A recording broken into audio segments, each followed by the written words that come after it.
Now, the Yankees still don't have a manager, and they're interviewing some candidates still. You're hearing Aaron Boone being interviewed, former Yankee. He only spent one season in Yankee. That's kind of weird. Hemsley Bam Bam Mullis, who was kind of like a poor man's Bernie Williams in the early 90s, never panned out, but he's a hitting coach for the San Francisco Giants. A lot of players seem to like him, so his name's thrown away. Even hear about former Mets utility player Chris Woodward. Very random people. Still have no idea what the Yankees are really looking for, but it just seems now with these new managers, it's all about caring for the players and being nice to the players and don't yell at the players. So the Yankees are looking for a sensitive manager who can understand the players' needs, and that's very important. And congratulations to Aaron Judge for winning Rookie of the Year. Man, it's not a big shock when you hit 50-plus home runs, but he did come in second place for the AL MVP voting to Jose Altuve. Could have made a case for either one. You know, they have different types of stats they're both good at, but I think with Altuve, since the Astros won the World Series, it kind of sided with him. No big deal, but Judge did have a procedure, surgery, to remove some old cartilage and stuff like that. Not a big deal. He should be ready by spring training, 100%. Very minor. That's great news. And even more great news is Masahiro Tanaka has decided to stay here. He didn't opt out of his Yankee contract, and he will be in pinstripes this spring, as I kind of figured he said he would last episode. Well, now that we've got the business over, it's time to have a little fun. So I decided what I'm going to do is I'm going to give you my all-time Yankee team position by position. Now, there's a few rules here with this. You have to serve a minimum of 7 years as a Yankee. There's going to be no DH, and we're not going to do the pitcher position just because pitchers over different eras have different roles and different meanings, such as a one-inning pitcher or starter. So just going to be the position players. Okay, so the first position, catcher, behind the dish, very important, receiving the ball. I got four people for you. I got Bill Dickey, I got Yogi Berra, I got Thurman Munson, I got Jorge Posada. Now, Bill Dickey and Yogi Berra, two of the old classic Yankees, actually both the same number, retired. But Yogi Berra is an American icon. Thurman Munson, as you know, for the Yankee, great as a catcher, died tragically very early. And then Jorge Posada, the staple behind the Yankee dynasty years behind Joe Torre. Switch hitter with power, very unique type of individual. But for this, I have to go with Yogi Berra. I mean, he's an American icon. You got the Yogiism. Plus, I mean, you have MVP voting. He played so many years, and he's got like enough World Series rings for two hands. Now we go to first base. We have the Iron Horse, Lou Gehrig, the Hitman, Don Mattingly, Moose Skowron from the Mantle years, and yes, Jason Giambi. He did serve the 7 years as a Yankee, technically a first baseman, put up some great home run numbers. Well, had some controversial issues with possible steroids and stuff like that, but again, at the end of the day, you look at his numbers, were fantastic. But it's hard not to go with Lou Gehrig. I mean, 493 home runs, the triples, the over 300 batting average, and just the sick numbers him and Ruth put up. You can't go without Lou Gehrig. Now we shift over to second base. Now going into this thing, I figured it'd be Robinson Cano with a slam dunk. You know, with the power numbers he puts up with average and his defensive winning Gold Glove. But, you know, I did a little research and I found out, you know, there's some other great Yankee second baseman back in the day. Tony Lazzeri put up tremendous power numbers as a second baseman. Joe Gordon, and as well in the late 70s and 80s, because we had Willie Randolph, who I remember a little bit growing up. He didn't have much power, but very good second baseman and a very good hitter. But of all of them, I'm going to go with Joe Gordon, Flash Gordon, as they called him back in the day. Now, he did put up some tremendous power numbers for his position, a lot of RBIs, and he did lose 2 years of service going to the military to fight the war. So you know what? Maybe Lazzari put up some bigger numbers. Maybe Cano put up some bigger numbers. But I'm going to give it to Gordon for his military service. I mean, you can't see Cano going to fighting Afghanistan for a couple years. He wouldn't even go there for two days probably. And plus Gordon defensively, if you read up on him, he was a very good defensive second baseman as well. Very quick turning double plays. So for second base, my man's Flash Gordon. And the second baseman has to turn a double play with the shortstop. So who you got there? Some guy named Derek Jeter, who I heard of. Phil Rizzuto, and I'll throw in Tony Kubek in there. But now, Rizzuto has some good numbers, Hall of Famer, and a lot of rings back with those, you know, DiMaggio and Mantle championship teams. But for shortstop, it's got to be Jeter, same as Yogi. It's just part of the American culture. So shortstop, Derek Jeter. So for third base, I limit it to 3 players. A-Rod, Greg Nettles, and then a gentleman by the name of Red Wolf. Now, when you get some spare time, you should look up Red Wolf. Put up some great numbers in a lot of those late 30s, early 40s, pre-war year Yankees. A lot of power numbers, you know, kind of stand out for his day. But I have to go with A-Rod on this one now. I know a lot of people say he's not a real Yankee, but he spent enough time in pinstripes, put up some tremendous numbers. I know people are going to say they're tainted with steroids maybe. We don't know what the facts are. The facts are we know. The numbers are the numbers. Won an MVP, some Gold Gloves, a ton of home runs. Got to go with A-Rod at third base. So left field, position 7 in your scorecard. We have a few interesting names there. Dave Winfield. Yes, you don't think of him as a Yankee, but he spent almost 10 years in pinstripes. Roy White, Brett Gardner, and Tom Tresh. How can you not go with Dave Winfield? Again, a lot of people don't see him as a real Yankee, but was here for about a decade, put up some tremendous numbers, is a Hall of Famer, over 3,000 hits, 12-time All-Star. For left field, I want Dave Winfield. Now, center field, the holy territory for Yankee history. You got Joe DiMaggio, Mickey Mantle. I'm going to put Bernie Williams and give Mickey Rivers a shot in there. Now, cut out the bottom two. We all know it's going to be between DiMaggio and Mantle. Tough, you can make a case for both, but I'm going to go with Mantle.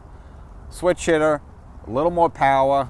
I know he doesn't have the gravitas of Joe DiMaggio, but Mantle, before his knee injury started to plague his career, fast as lightning. I got to go with Mickey Mantle, especially, he's a triple crown type of guy. As good as DiMaggio was, good average hitter, but he just did not have Mantle's power. I want the power, and I want Mantle's speed and his great defensive skills. Now, right field, very crowded for the New York Yankees. Now, we can't use Reggie Jackson, only 5 years, not enough time served. Can't use Aaron Judge. Again, he's a baby, just started out here. But who do we have left? Some guy called Babe Ruth, you might have heard of him. Paul O'Neill, Lou Piniella. Geez, I wonder who should we go with. I think we'll have to go Babe Ruth on this one. Yeah, Babe Ruth. Now, as I said, there's no DH in this. We're only doing position players. The reason we can't do DH is because how easy would it be to make Babe Ruth your DH? He's fat as it is. If you have a DH, Ruth will just sit on the bench, eat hot dogs, drink beer, and get fat. We want Ruth in the outfield, so he runs around, gets a little exercise. So, no DH. Now, I didn't want to do a pitcher, reason being because pitchers' roles change over the decades. For example, back in the 50s and 60s, there was no one-inning type of Mariano Rivera closer. So how can you judge him back then? And someone like Whitey Ford going on 2 days rest in this era, it's just kind of weird. So all the conditions and everything involved, pound for pound, my best Yankee pitcher is going to be Ron Guidry. He's a starter, so he can handle any situation. Blazing fastball, and a lefty, Cy Young Award winner type of guy. And I know everyone will say Whitey Ford is kind of the greatest Yankee pitcher of all time and all that stuff, but I think a lot of that has to do with because he played on a lot of those championship mantle teams. Take everything aside, just put them all aside, pitching alone, I'm going with Ron Guidry on the hill. So I got this all-time Yankee lineup. Many of them bigger sluggers and power hitters. So leading off, I got to go with Derek Jeter on that one. In the second hole, I want my little thumper, Joe Gordon. Kick a surprise you once in a while, maybe hit a 2-run homer if Jeter's on base. The number 3 hole, again, very tough decision, but gonna have to go with that Babe Ruth guy again for the number 3 hole. Now, traditionally, Lou Gehrig always followed Ruth as the power hitter, but I want to break up those lefties. Just in case the sneaky manager of the team wants to bring in a left-handed specialist. So I'm actually gonna have Mickey Mantle on my number 4 hole. Then we'll go with Lou Gehrig in the number 5 hole. After Lou Gehrig, I want a combination of some batting average as well as some power as well. So we're gonna go with A-Rod in the 6th hole. After that, righty, go to lefty, Yogi Berra, and then to finish it all off, the big man, Dave Winfield. You want to debate me? Go on YouTube, check out the episode, type in some stuff, tell me I'm a total idiot, or maybe think Cano is better than Joe Gordon. Who knows? But I want to switch gears to the Hall of Fame, mainly Mike Mussina. Now, spent a lot of years as a Yankee, but he spent more as a Baltimore Oriole. Whether he's an Oriole or a Yankee, either way, I think he should be in the Hall of Fame. Now, last time Mussina got 51.8% of the vote from the Baseball Writers Association of America. Needs 70% to get in. Now, he's kind of a borderline guy, and there's a lot of reasons why they have been keeping him out so far, but every year his percentage gets higher, so I think he will get in eventually. But I can make a case for you right now, if you examine all these crazy numbers, why he should be in the Hall of Fame. An 18-year career, one of the more dominant pitchers of the 90s and early 2000s, 7-time Gold Glove winner, 5-time All-Star. It's actually an easy case to make. He ranks 19th with over 2,800 strikeouts, only 200 shy of the golden 3,000. He's 33 all-time in wins with 270 and 33 all-time in games started with 535. And to boot, he's had 17 years of 10 or more wins. Now, he has a lifetime record of 270 wins versus 153 losses. That means he's over 100 wins over the 500 mark, which every other pitcher in that situation is in the Hall of Fame, except Roger Clemens, who's right now not in the Hall of Fame for steroid reasons. And overall, you look at that time period, you had Greg Maddux, Tom Glavine, Randy Johnson, Pedro Martinez.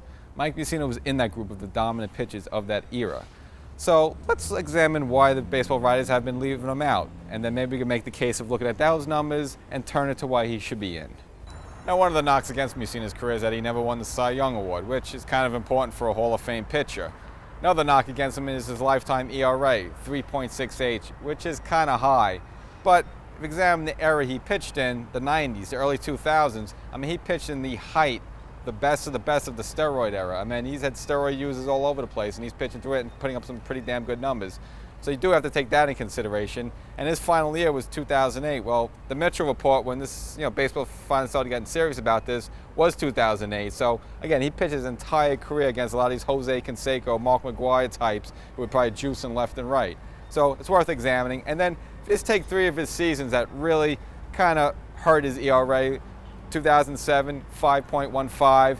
It's kind of an injury-plagued season with him. Also, he kind of lost his starting job a little bit. He was trying to find and reinvent himself. It was kind of a tough period for him. And it was also 2 seasons back-to-back, 04 and 05, in which he had a 4.59 and a 4.41 ERA respectively. Again, those 2 seasons, a lot of groin and hamstring. And I know it's not an excuse, but you really just take those 3 seasons aside, his lifetime ERA is much, much lower. Another knock against him is his lack of 20-win seasons. Now, he only did it once, ironically, in his final season at age 39, which is a baseball record, the oldest player to get 20 wins for the first time ever in a season. Now, there were 4 other seasons Mussina had. Twice won 19 games and twice 18. So really, that's just 6 wins over an 18-year career where it could have been some meaningless games in maybe May or April, or some meaningless games at the end of the year. So let's say you give him 6 more wins, he would then have 5 20-win seasons. Now, the way 500 home runs is almost a shoo-in for a hitter to get into the Hall of Fame, 300 wins is almost a shoo-in for a pitcher. The problem is Mussina's a little short at 270, only 30 wins short. Not the biggest a deal, but for some reason the baseball writers like to use 300 as the standard. But again, Mussina's kind of pitching through a transition time where, you know what, you may not see 300-game winners anymore, and I think the writers are starting to realize that now. The way they baby these pitches now, there's inning limits and stuff like that. 300-win pitches might be a thing of the past, and Mussina, during this transitional time, is at 270. Not too bad. I think it's fair to consider Mussina always seemed to be facing the toughest tough in terms of the competition, always being in the same division as a World Series champion, facing a tough lineup 5-6 times a year. Let's say when he came up with the Baltimore Orioles, he had to contend with the 92 and 93 Toronto Blue Jays. All right, great, you have the strike, everything settles down a little bit, but then also now the Joe Torre Yankee years pop up from 96 to 2000, facing those tough Yankee teams. Okay, great, he finally joins the Yankees, gets to the World Series, doesn't win, but now you have the rising of the Red Sox and having to face Manny Ramirez and David Ortiz a million times. I mean, that's not easy. I mean, any pitcher going against those two, of course the ERA is going to spike up. What if Mussina pitches his whole career out in NL West? Of course, his ERA would be much lower. And then in his final season, 2008, the Tampa Bay Rays, they go to the World Series as the AL champion. Okay, they lose, but still, this is the idea. He's always facing tough lineups, and again, always in an era where there's a lot of suspicion of steroid use. So when you see his ERA is 3.68, you got to take those into consideration. So I think I made a good enough case. Now, the baseball writers, again, as I said before, their percentage keeps going higher on their vote for him. I think he will get to 70%. Might take a year, might take another 2 years. But I just think people are starting to realize that the hitters, again, back then, probably juiced up. And again, just the qualifications that they have, such as 300 wins for a pitcher, it's changing because the way pitches are being used are changing. Mussina, again, one of the dominant pitchers of that era, where he goes in as a Yankee or as he goes in as Baltimore Oriole, I'm not sure. He'll probably go in as an Oriole. He spent more time with them, probably had better numbers with them, and it's okay as a Yankee fan. I don't mind seeing that. He had 2 World Series appearances for the Yankees. The team both lost. Oh well, but I think he will get a Hall of Fame. Unfortunately, he'll probably have an Oriole hat on. Oh well. Hope you enjoyed the show. Remember to check us out on YouTube. Search Section 420 Talkin Yankees. Hit that little bell icon so you get an update anytime we post new content. And don't forget to subscribe.